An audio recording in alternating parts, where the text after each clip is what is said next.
My name is Henrik Björn. I'm the creator of Jordskott. I started writing this story 7 years ago. I've been directing half of the material and wrote it together with my scriptwriters, Alexander Kantsjö and Fredrik T. Olsson.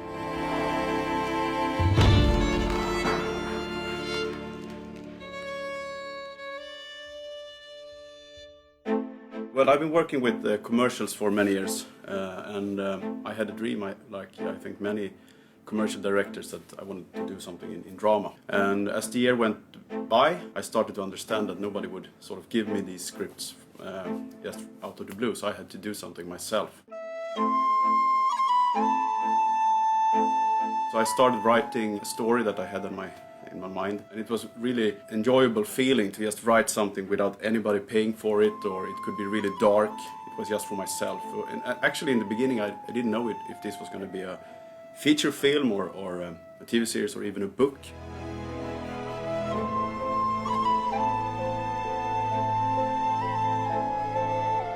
The biggest source of inspiration is my grandmother, actually. She was from an island outside Sweden called Gotland. She had a lot of experiences herself in the nature and strange things happening. So when I was like 9 years old, she took me on long walks in the woods.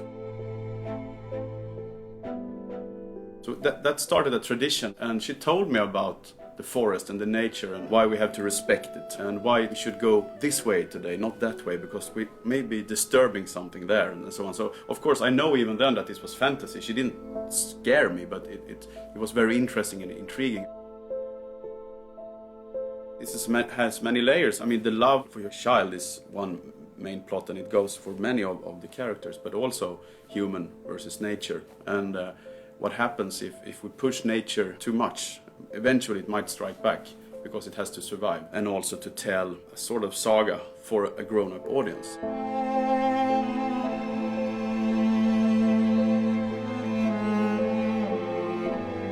I've always been fascinated with the Swedish folklore.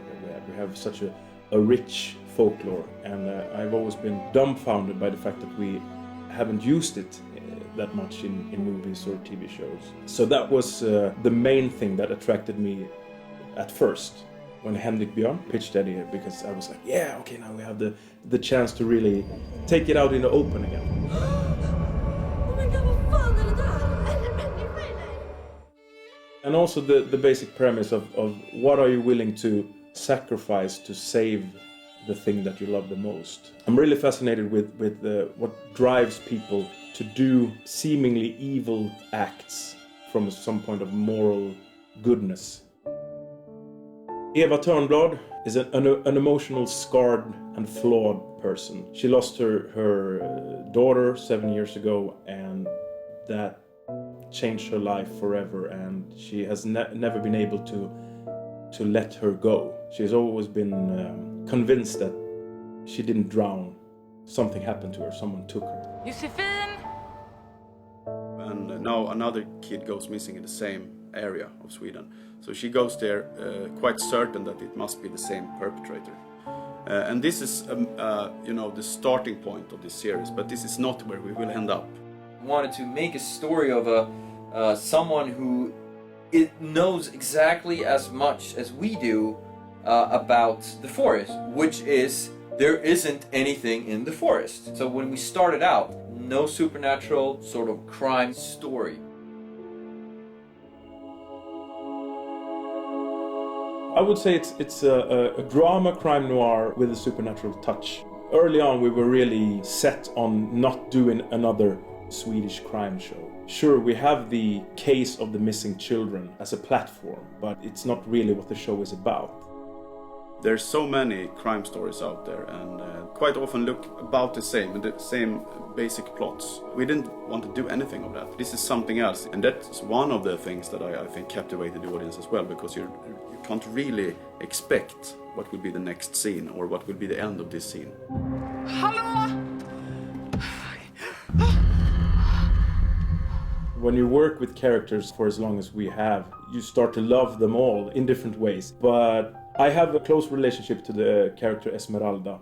I like her journey from being this outsider, insecure girl, and she hates herself. She thinks she's a monster and a murderer. But basically, I can't say that I have like one favorite character. I love them all in different ways.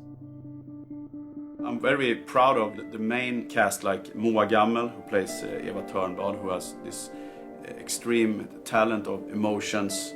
She can be very, very fragile, very strong. And Rickard Forsgren, who plays Tom Aronsson, which is a brilliant actor as well, that goes so well together with the elderly police, Göran Ragnarstam, an old friend and favorite of mine. We did some special choices in the cast that we hasn't seen before. I took a pop star, Yohio, who's very big in Asia. Choices like that, in combination with some really heavy award-winning actors in Sweden, like Ann Petrén, which plays head of police, in the same scene. Things like that made it also interesting for the audience, just to see how will this work.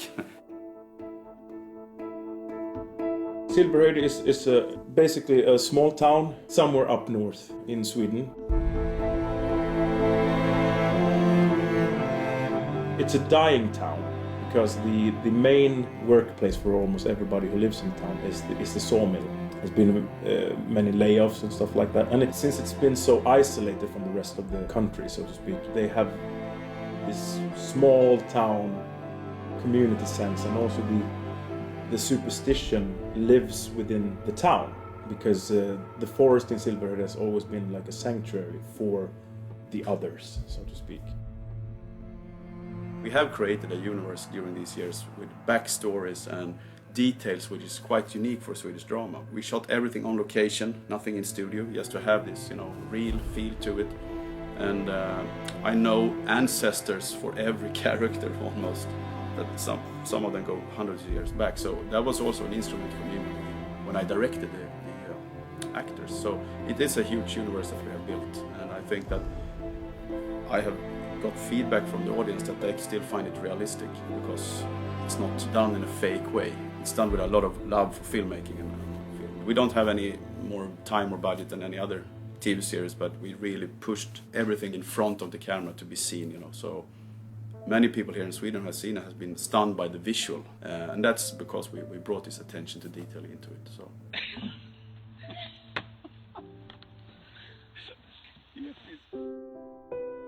I'm so happy that the dream that I had to create something new really sort of landed at the audience as well, and they are sort of demanding more now, which I love.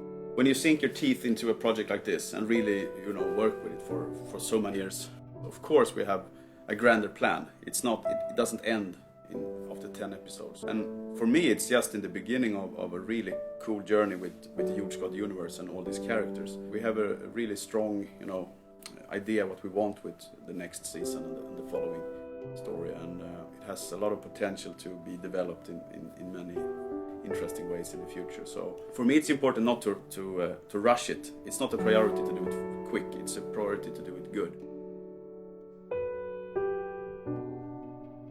If you liked season 1, you will love season 2, so that's my goal.